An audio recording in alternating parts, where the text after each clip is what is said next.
Good morning. You're listening to Spectrum on 105.9 WJZW, Woodbridge, Washington. I'm Thomas Grooms, and joining us this morning, a real treat, the legendary guitarist Jeff "Skunk" Baxter is with us. And you may know Jeff, or heard Jeff, on many, many records over the past 3 decades.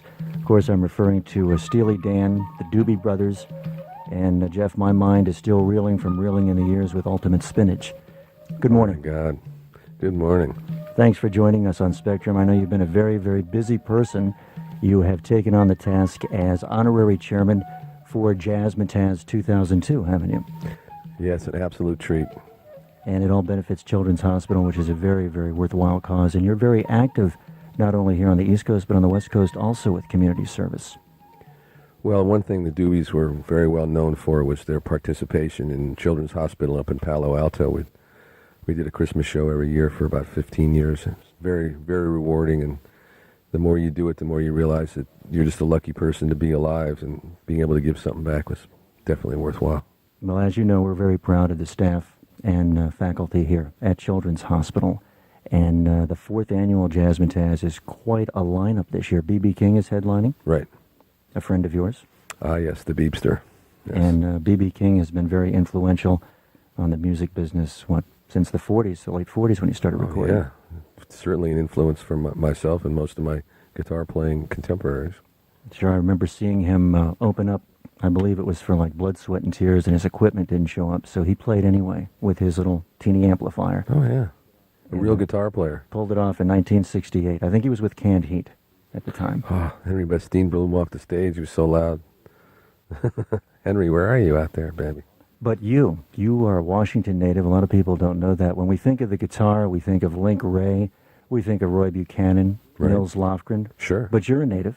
That's true. I was just past my house on the way over here. It scared the heck out of me. But wow, whoa, I'm home. How did you get into music, Jeff? How did you get into the Boston band Ultimate Spinach to begin with?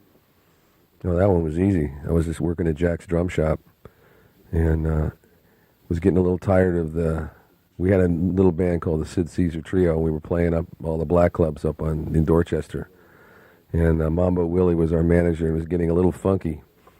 They actually ended up shooting him, but that was after I left.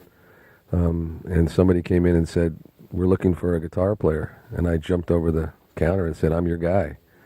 I didn't even ask him what kind of music I wanted. I just said, "I want to play with your band." So that was Ultimate Spinach.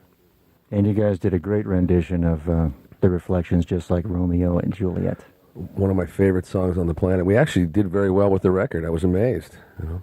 And even when I hear some of the Doobie Brothers stuff, I think back to the Big Hurt, Tony Fisher, how she panned the sound, across the speakers. Right.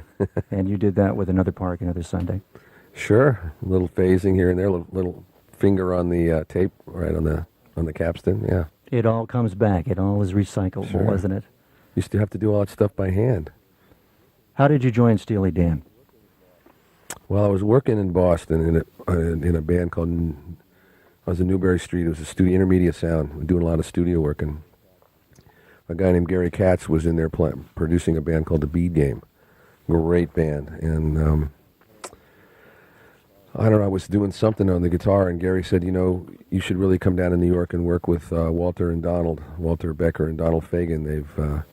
They're doing a project with a girl named Linda Hoover, and they were writing all the tunes. So I said, sure, I'd come down, because I was commuting back and forth to New York anyway, doing a bunch of studio work in the city. So I went down and did the gig, and after it was over, I said, man, you guys write some amazing material. And they said, well, we've never quite heard anybody play guitar like you do, so maybe one of these days we should form a band.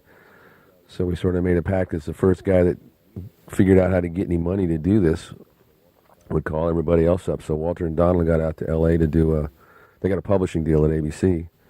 And, of course, then they just said, well, everybody come on out. So I called the drummer from the Beat Game, Jimmy Hodder, and a singer named Dave Palmer.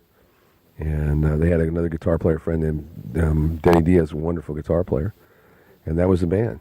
And we rehearsed up in the president of ABC Records' office. And we always tried to clean it up before he showed up, because he never knew we were using his office. And one day he came in, we were still there, and said, what the hell is this?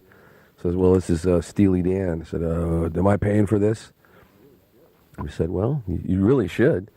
And so we hired a law book owner because we couldn't afford a real lawyer. This guy still hadn't graduated from law school. And he said, if you sign this contract, you guys are out of your mind. But, who's going to hire a band that's big record as Dr. Udu's Proto Man, So we signed the deal, and that's how it happened. Well, on behalf of ABC Radio, we'd like to thank you and Steppenwolf for floating us along for all these years, and the Mamas and the Papas. Oh, don't forget the Grassroots. Oh, yeah. Hamilton, Joe Frank, and Reynolds. Oh, of course. And Three Dog Night. They were all contemporaries on ABC Records. Oh, I'm hip to the fact. But, Jeff, when you heard the record or when you finished Do It Again, did you think it would be as big a smash? Because I remember first playing it in, 72, and it blew us away, when we put it on, the beat.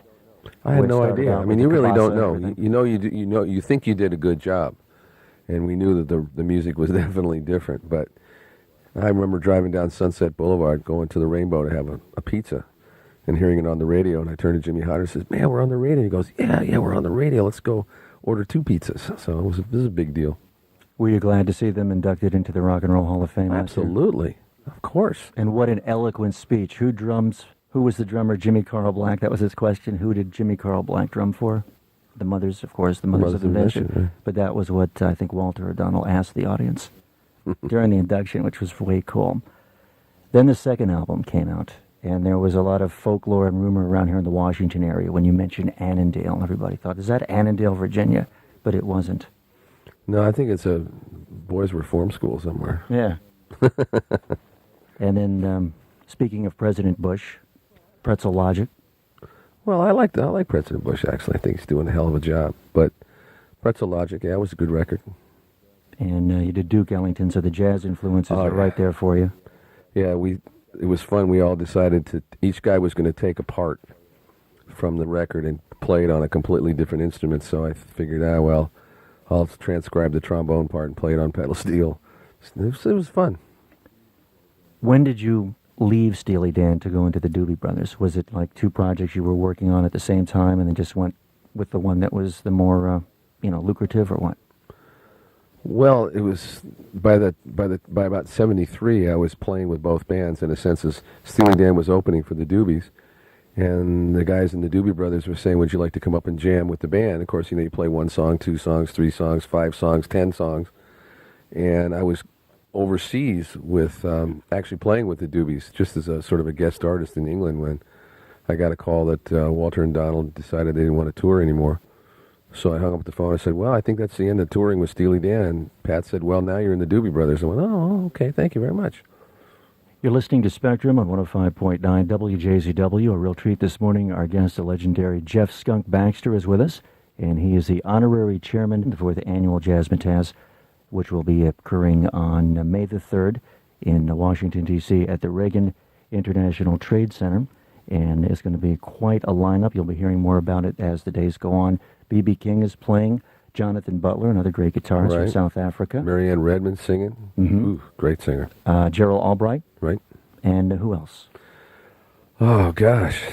I'm still trying to figure it all out here. Let me see. How's my brain? Let me see. Larry Harlow. I think they were there last year. It was a Latin band, and I grew up in Mexico, so to me, Latin music is the coolest. Best trombone arrangements in the world, Latin bands. Dr. Phil Pearl Children's Hospital Jazz Band, but I love that. Mm-hmm. David Bach. The David Bach Consort. Yep. From Baltimore. Yep. This is going to be way cool. And will you be doing a little jamming also that evening? Well, we'll see. The Beepster and I have been friends for a long time. As a matter of fact, I got the greatest compliment from him I think I ever got from anybody. He said, "You are the best rhythm guitar player I have ever heard in my life." And to me, anybody can play lead, but playing rhythm, getting in the groove and getting it right, I just took that as a tremendous compliment. And now he sits down like I do. When we came on the air, I mentioned Link Ray being from Washington, Nils Lofgren. I forgot about Jorma Kaukonen and Jack Cassidy, also Washingtonians, who I guess made their claim to fame out there in San Francisco with the airplane. Most everybody had to move out to the left coast to get it right. But, Nils is a very good friend. And I actually produced an album for him called Night Fades Away. Wonderful human being and killer guitar player. Occasionally we have musicians come in. I think the last guitarist was Norman Brown, one of our mainstays on the playlist here at Smooth Jazz. But Jimmy Vivino was in from the Conan O'Brien Show, and he told me how he worked with the Rock and Soul Review and Donald back in the early 90s. Right. You didn't join that band. No, I was producing records. I wanted to see what that was like. And being a session sausage, I just wanted to stay home, and I'd kind of had enough of the road by then. But you've gone full circle. I mean, in the 80s, you were producing. You produced Sneaker. Also in the 70s, you did some Donna Summer stuff. Right. Well, it's just a studio musician. I liked the idea of being grounded. I found it a little disconcerting that certain of my contemporaries would, how should we say, think that their reason, their raison d'etre to be on this planet was probably higher than other human beings because they'd be on a rock and roll band. But when I'd come home, next day, if I had to be in the studio at 8 a.m., and if you screw up, you're fired. So I kind of like the idea of more of being a hired gun than a rock star. So that's what I ended up doing. Well, a little later on this morning, we're going to let you play disc jockey and pick some of your favorite tunes, maybe some jazz stuff that we play here on the air. You can be the disc jockey and turn it loose. You got Killer Joe? Oh, yeah. Oh, yeah. By Ramsey? That's good. That's a good version. Got a good version by him. We've got that by Ramsey Lewis. And Ramsey does a show here Sunday nights called The Legends of Jazz. Oh, he's so cool. From 9 till 11. He's so cool. Speaking of music, as you know, Jeff, and you've seen this, you felt it, and so have a lot of my colleagues in the radio business, MTV definitely made an impact on the radio, I guess on the way songs are written, the way songs are produced, and the way the whole package is done. I saw a nice show with Gary Burton and Henry Diltz, who did a lot of the covers, the album covers back in the 70s, you know, CS&N, Eagles and all that. And you depended on those album covers to get an idea of what the album was about, to get to know the musicians. You know, you'd look at the pictures and see what they were doing. Now with MTV, I think it's all out of sync somewhat because it's always a beautiful woman walking down the beach or something like that with the song. What are your feelings about that, how MTV has affected the record industry in general? You got a bucket handy? Blah. Well, listen, it's a shame. What really happened was music became subsumed in the whole video concept. It used to be that when you listen to a piece of music, you kind of created your own images. When I listen to Beethoven's Moonlight Sonata, I have a sort of an image in my mind of what that music is. Then when it was handed to you, you know, and stuffed down your throat, when everybody has the same image, all of a sudden it becomes acting. And then it took the next step when music became an accessory, along with the right sunglasses and the right sneakers, and you put it in your MP3 player, and as long as you had the cool stuff on your MP3 player, then you are, you know, happening.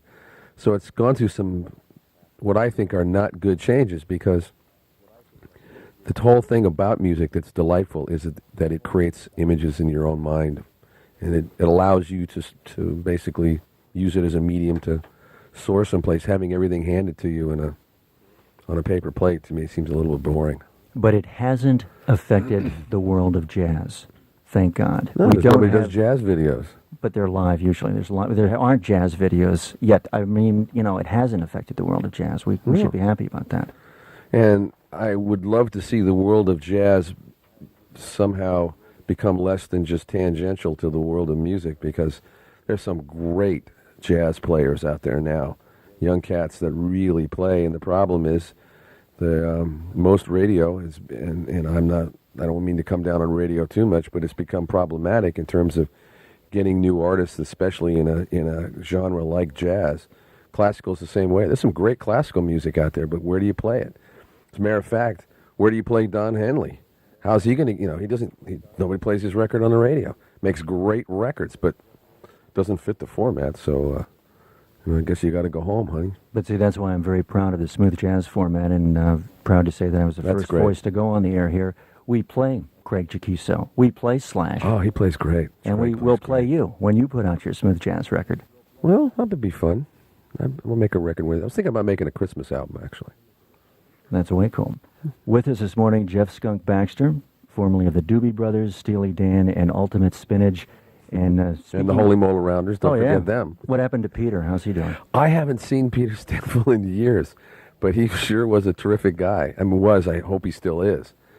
Steve Weber, and Roger North was playing drums. Yeah, that was quite a band. Sure, and you played with Feet, and of course Richie was oh, God, that's right. In the band, too. That's right. A good friend. That's right. When you think back of all the work that you've done, a composite, what was your favorite album would you say? That's a tough question. My favorite album? God. Well, there's one record I did called Brooklyn Dreams. I had just done a Donna Summer's first record. And her boyfriend had a band called Brooklyn Dreams. And naturally, they asked me if I'd play on the record. I said, sure. There's some great stuff on that record. It was a Richie Havens album we did a long time ago that I really, really liked. I just think about the obscure stuff. Yeah, it's all great to play on the hits and all that stuff, but there was some just fun records. The Nils Lofgren record, that guy is an amazing artist, and we did I Go to Pieces. We recut that. The Peter and Gordon thing? Yeah. And we did another tune by Del Shannon. Actually, no, that's right, Del Shannon wrote that. And had him come and sing on it. And yeah, that was some fun, really good music. I mean, not to say that the other stuff wasn't, but I kind of remember the obscure stuff.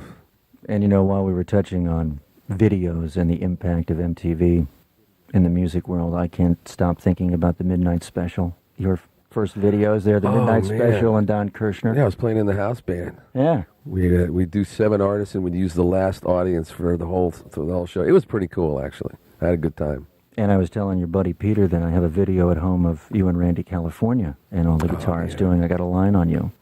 Mark Anthony. Randy, that was pretty cool. Randy was a pretty special guy. I'd known Randy since, 64, when I was still working on 48th Street at Jimmy's Music Shop, He played with Hendrix and did you at one point? Yeah, it was an interesting story.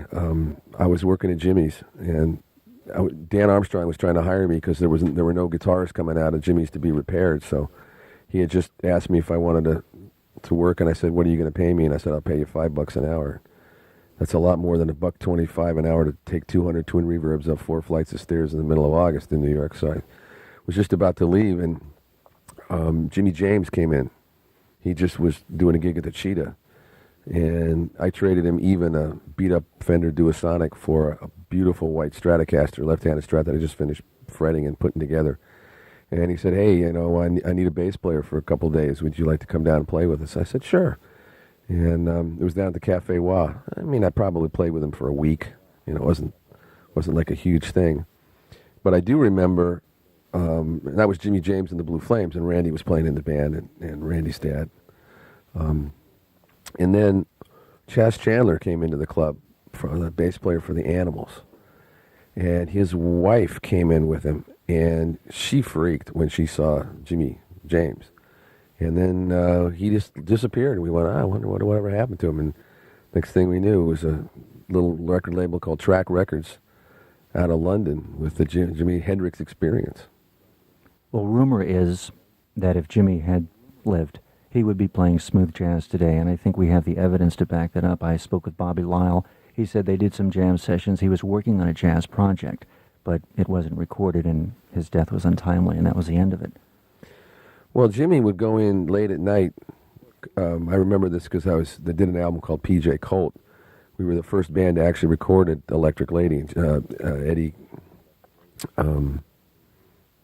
God, it's so early in the morning. My brain is fried. But we would go in and work on different projects, and Jimmy would come in really late at night, and he'd lay down a bass part. Eddie Kramer was the engineer, and he'd come down and lay down a bass part, and he'd lay down an organ part. They lay down a drum part, and you listen to this stuff, and it was very jazz oriented. You could tell that that's where he wanted to go. Jazz meaning Jimmy's version of jazz. Well, speaking of jazz, Jeff, as you know, jazz seems to be, I guess, the common ground, the common thread for a lot of music. Even when we look back into the 60s, a lot of the rock stuff was, of course, jazz influenced. I go back to Pretzel Logic here. I'm thinking of Ricky Don't Lose That Number. It's basically a Horace Silver song, is it not? Song for Oh, yeah, we ripped the intro right off of that record. So I'm just saying, there's your proof for the pudding right there in the eating. Oh, yeah. Well, would you do us the honor and be disc jockey this morning and maybe pick a few tunes? Oh, I'd be absolutely delighted. Ladies and gentlemen, this is the Round Mound of Sound from the Golden Groove Yard. It was a nugget because you dug it. We're going to play a song by Grover Washington Jr. called Can You Stop the Rain? Now, I met Grover Washington for the first time when I was playing the music director. I was a music director for the 50th annual Voice of America special. And I got Joe Walsh to come down, and I got a bunch of other guys. I got, God, I'm trying to think of the players. It was John Sebastian. I just called up all my friends, and they all showed up. And I called Grover, and he said, sure, I'd like to come down and play. And I have this image of Grover playing saxophone on one of Joe Walsh's like screaming tunes. You know, he was all over. He was such a great player, and also a gentleman. He was one of the most kind and gentle people I've ever met. And you listen to his playing, and it just exudes kindness and a positive attitude towards life. And it really hurt me when he passed away. We got a chance to get together just a little bit beforehand, and that was the last thing I thought of, that he was going to die. But so, Grover, you're up there playing, tenor, for probably first tenor in the band, because you're my favorite saxophone player in the world. So here you go. Can you stop the rain? Hi, this is Jeff Skunk Baxter on Smooth Jazz 105.9. This is going to be Can You Stop the Rain by the great Grover Washington Jr. You're listening to Spectrum on 105.9 WJZW, and our guest this morning and guest DJ Jeff Skunk Baxter. We just heard Grover Washington Jr. Jeff, you know the computer has revolutionized the music industry. There's no doubt about that, and I guess we should let the cat out of the bag. You have come more than full circle. I mean, not only are you a top-notch musician, guitar player, producer, but now you're working with the United States government. You're a defense analyst and a consultant to the U.S. Congressman on military defense. How does that make you feel after all these years? Well, it makes me feel great, because for a long period of time, I was one of the luckiest human beings on the planet to be able to go out and play music. And the reason that I could do that is because I grew up and was a citizen of a country that was free and democratic and allowed me to pretty much practice my art and to make a good living from it. And when I started thinking if there was something I could give back, as I began to get more and more involved in it, certainly September 11th changed everybody's lives, and I realized that I was in a position now to really give something back to my country, and I'm blessed that I have the opportunity to do it. So I'm absolutely thrilled to be privileged to serve my country. Well, we're glad that you're doing that.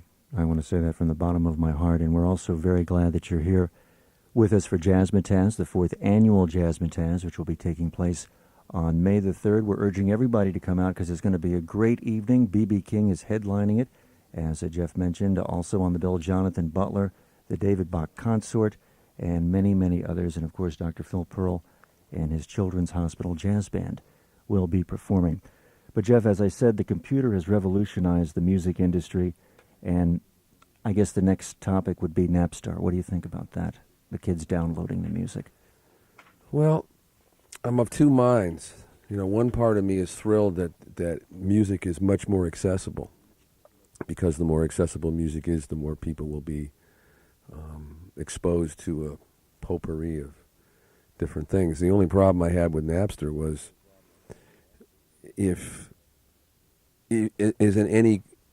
I've never seen a situation where you go past a record store and it says free records.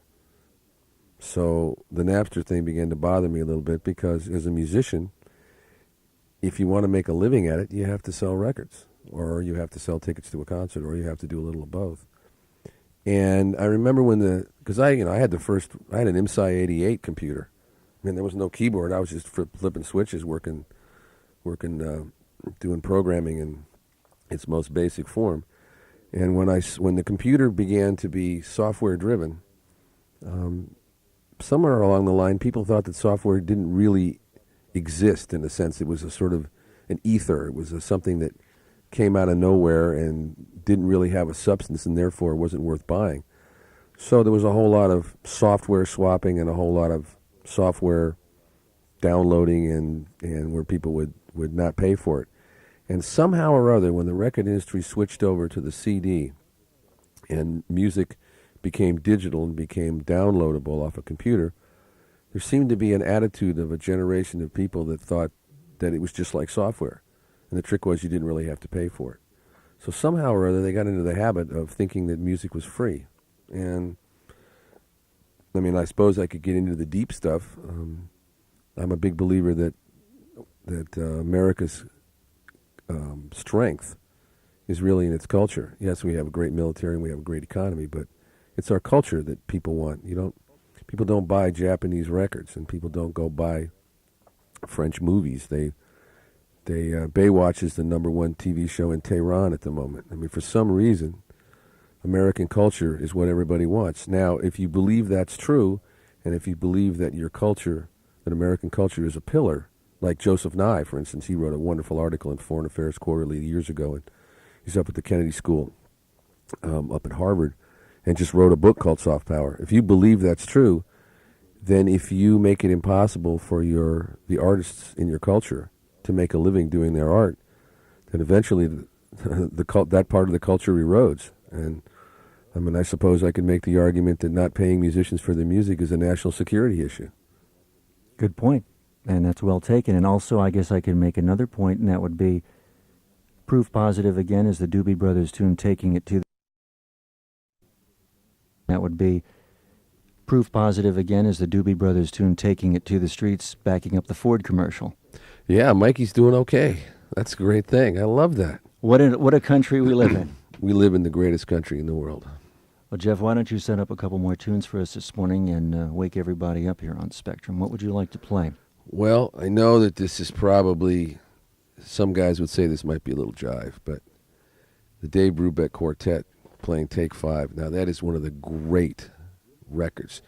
Just the tone, even if there weren't any notes, just the Dave Brubeck's tone is so, I can't even describe it. It's kind of like really great warm milk chocolate.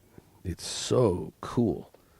And I love the Dave Brubeck Quartet because, like every other kid, when he first came out with that, that's how I learned to play a 5/4 time, copping that record. Here's Dave Brubeck doing Take 5 on Smooth Jazz 105.9.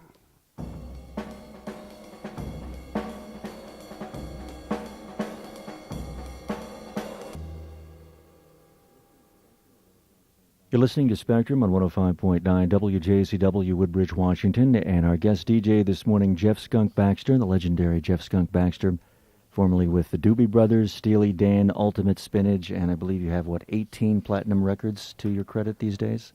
Yeah, something like that? Life's been good so far, as Joe would say. Many Grammys, 2 Grammys, I think. Yeah, I got a couple of those puppies. And you're still very active. I understand you have a band with Edgar Winter as we speak in 2002. Yeah, we've been doing some corporate gigs. We have a band called the Hang Dynasty, basically because we all like to hang out. So it's the original Tower Power horns, and Kenny Lee's playing guitar, and Lee Sklar's playing bass, and Pooh Bear, Mike Baird's playing drums. It's a great excuse to just go out and play the songs you really want to play.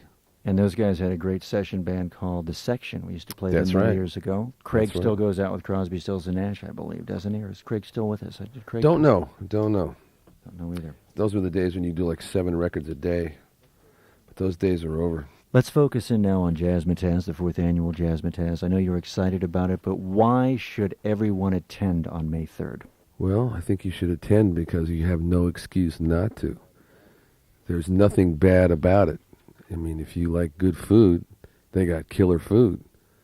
If you like great music, you'll have a wonderful evening. And if you don't like great music and you don't like to eat, giving to a charity to help kids in this, actually all over the world, is a wonderful thing to do. As a matter of fact, I was with a colleague, actually I was over at the Pentagon about 6 months ago. One of the guys that I was working with, he said, "I heard you played at Jazzmatazz." I said, "Yes," as well. I have a son who's had 10 operations over there, and they've been incredible. And just today, another colleague said, "Are you going to do Jazzmatazz this year?" I said, "Yes," as well. I have a daughter that's had a heart condition, and the hospital has been instrumental in saving her life. So, like I said, there's no excuse, and besides, there's parking, so you'd be crazy not to go. Children's Hospital is definitely a historic landmark here. It should be right up there with the monument in the White House. Well, what they've done for children is incredible, and what they've also done in terms of, it's not a money deal.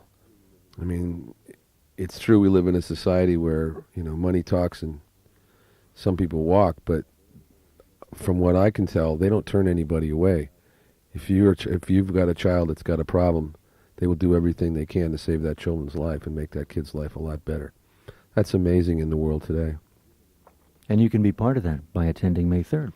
Absolutely. Give a little, folks. And come on out. See the blues legend himself, B.B. King. So you can see the Beepster play all that great stuff. He'll have his whole band with him? Absolutely. Jonathan Butler will be in the house.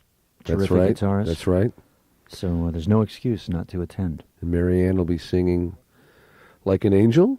Jeff, music education in the curriculum in schools. Jimmy Vivino was in from Conan, and right. He discussed that.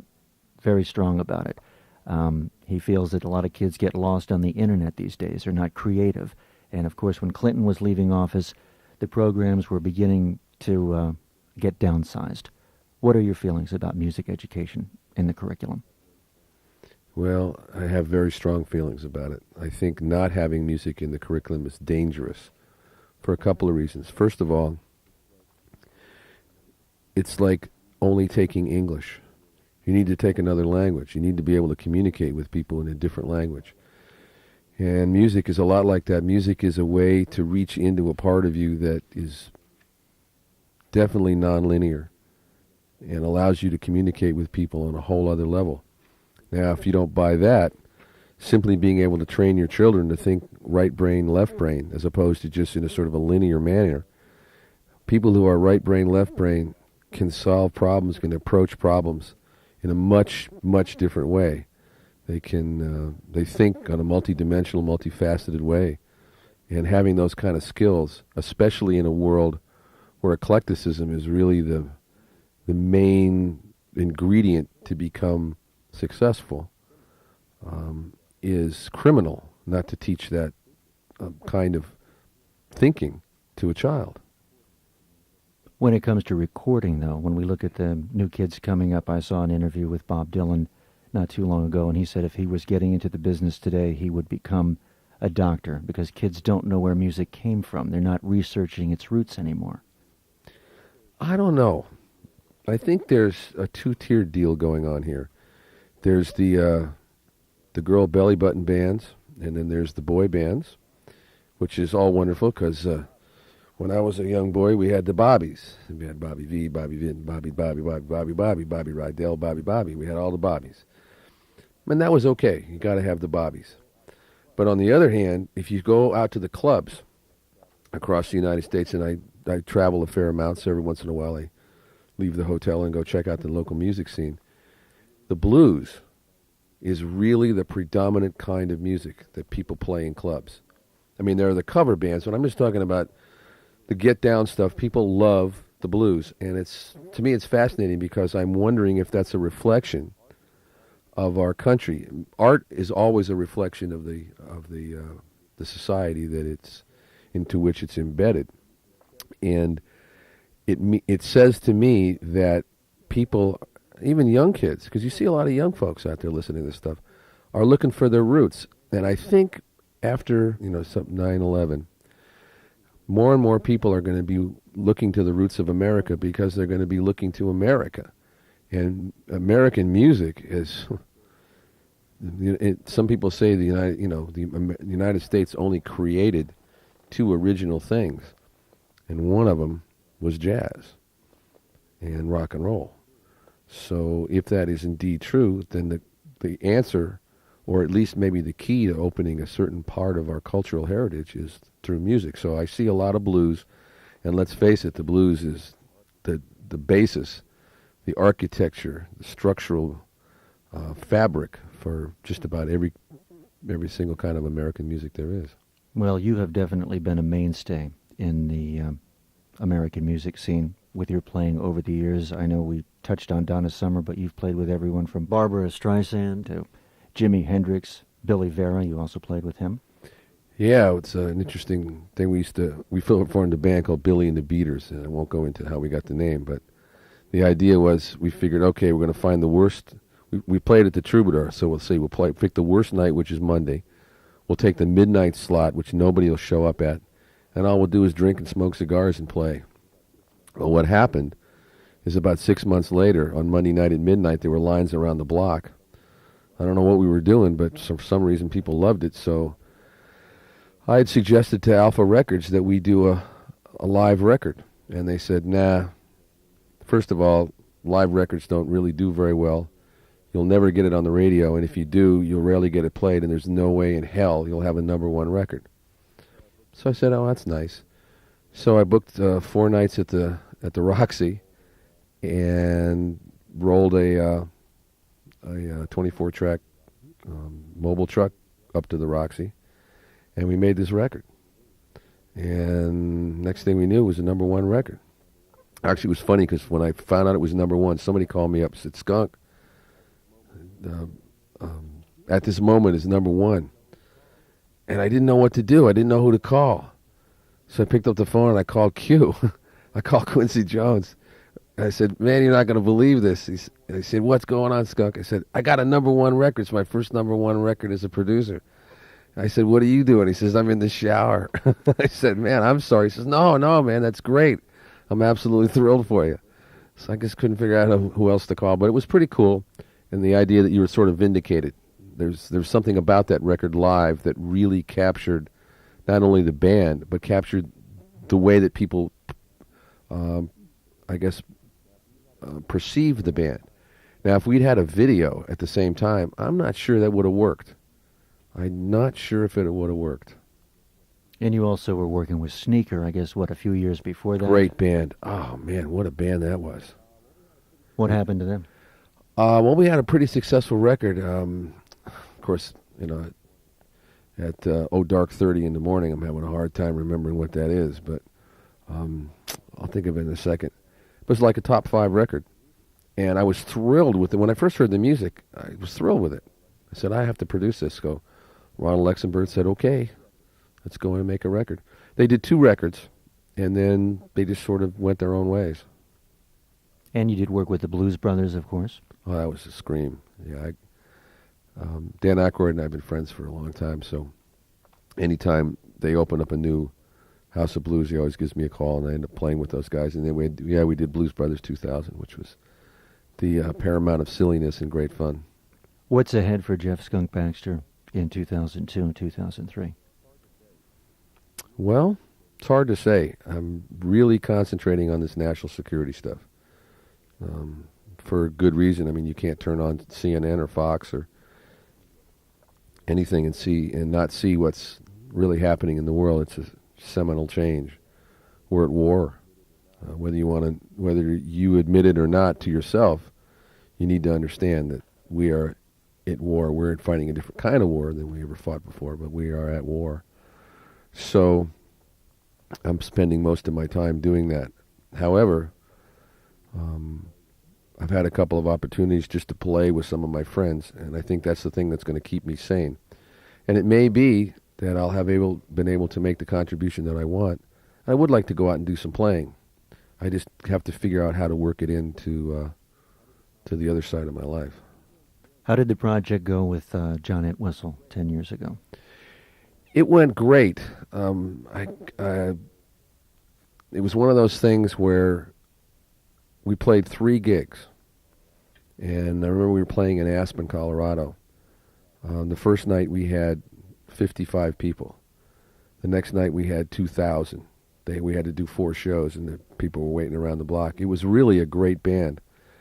And I guess I don't want to go into the ugly details, but one of the members of the band just felt that when faced with $700,000 recording contract, that it just wasn't right. So again, I can't really fathom the reasoning behind that, but 'tis not mine to figure that out. And it was an absolute treat. I love John. John, I've been friends again for a long time. Wonderful, wonderful bass player. Actually, when I look back and I still have all the practice tapes, John was playing a style of bass that most people don't know he could play. They really listen to him, and when they think of John Entwistle, they think of a very, very fast player, very loud, very high tone. He's one of the funkiest bass players I ever heard. When we started to back into some of the funk stuff and soul stuff, that guy was incredible. He just never had a chance to play it before. It's like when I play with Les Paul every year at the House of Blues. We do a Les Paul night. And I never get to play, you know, How High the Moon or Black Shiny Stockings or On Green Dolphin Street except with Les. So I guess John was hiding this all this time. When you're relaxing, Jeff, who do you listen to at home? Howard Roberts, because he was my hero. Sam Brown was the best guitar player I ever heard. But Howard Roberts was the one that changed my life. I was living in Mexico, and I was 11 years old, and a disc jockey friend of my dad's, Al Ross, disc jockey from Washington, D.C., used to send me just bags of records. Just throw a bunch of stuff in there. And I ran into Phil Upchurch a couple of weeks ago. Says, man, I remember when this disc jockey sent me a copy of The Hog. I learned both sides of that record. And Phil and I have known each other for a while too, and he was laughing. But there were two albums in that package once. One was called Color Me Funky, and the other one was called HR as a Dirty Guitar Player. Those records changed my life because it was the first time I heard a record with a guy who was a jazzer that was on fire. And it's funny, when I started playing it more in New York, and I started playing with guys like Elliot Randall and Dave Spinoza and Huey McCracken and those guys. Every one of those guys got started listening to Howard Roberts. As a matter of fact, I would recommend that you get a copy of a couple of those. They've just come out separately. There was a small record label in Seattle that put them out, but now they've been redone on one CD. It's the most amazing guitar playing I've ever heard.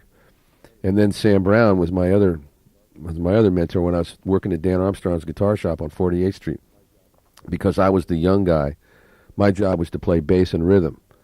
So I had this old Gretsch guitar. The two bottom strings were bass strings.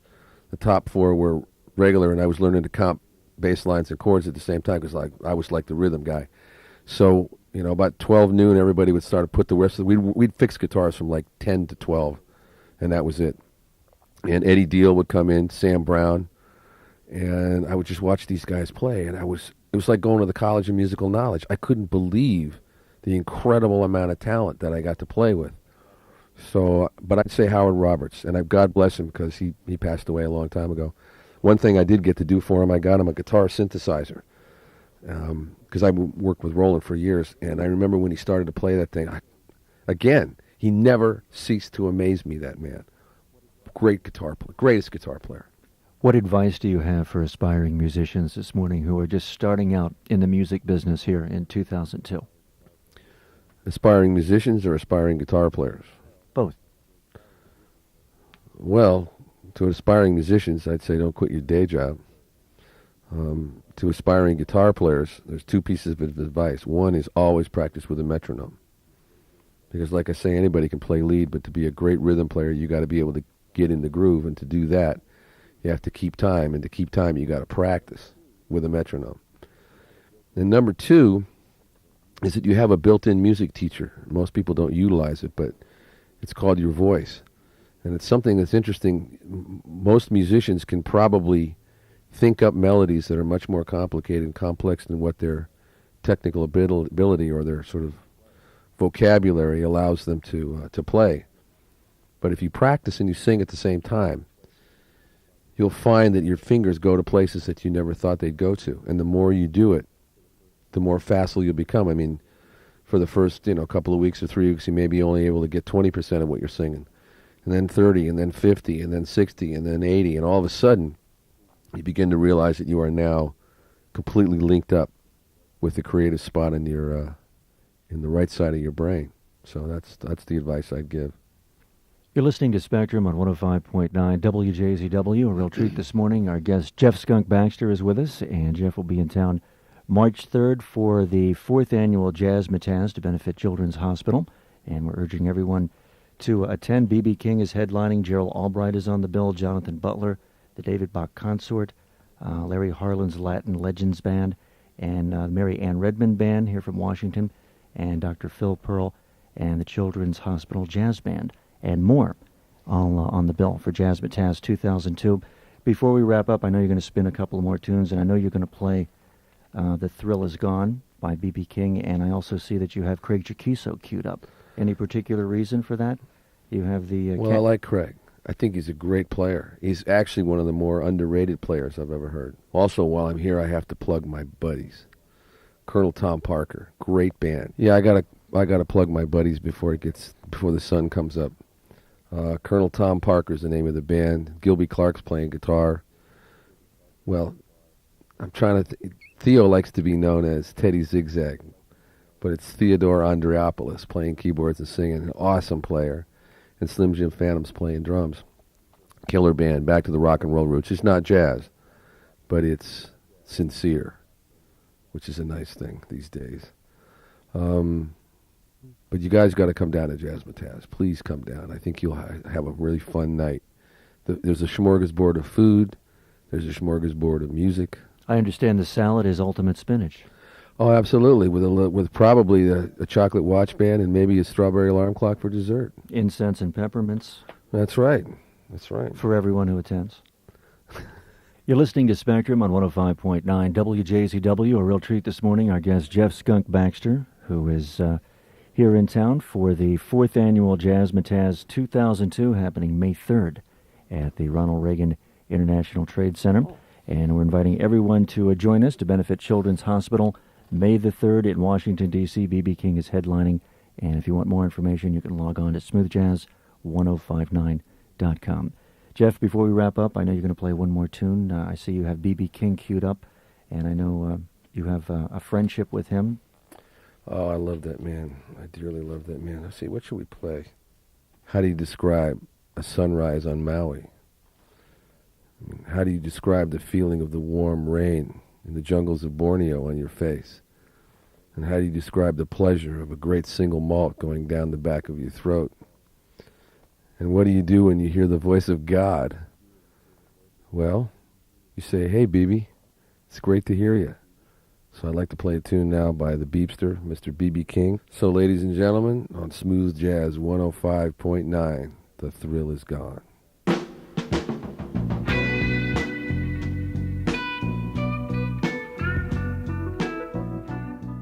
Before we wrap up, Jeff, would you like to add anything in conclusion about the 4th Annual Jazzmatazz? Yeah, it seems to me that the Jazzmatazz concept is growing, and it's growing from it's morphing from one thing to another. It's becoming more eclectic every year, which means it's becoming more interesting and more varied. So I would suggest you get your butt down there, because there will be something for everybody. And the bottom line is, no matter what you like, you'll hear something that you like, and you'll be doing it for an incredible cause. I mean, here's a group of doctors and nurses and staff who are willing to help any kid, anywhere, anytime. You don't have to have the money. All you have to do is love your children and bring them to this hospital. It's an incredible thing to watch. And if you want to be a part of that, and you should be a part of that, because when you die and go to heaven, it's nice to have on your resume, you got to come to Children's Hospital in Jazzmatazz. Jeff, thank you so much for taking time and joining us this morning and sharing those stories with our audience. It's my pleasure. And do come back and visit us again, won't you? I'd love to, thank you. And keep us posted with an update of all your activities and recordings in the future, okay? I'd love that, thank you. We'll see you May 3rd. You bet. The legendary Jeff Skunk Baxter.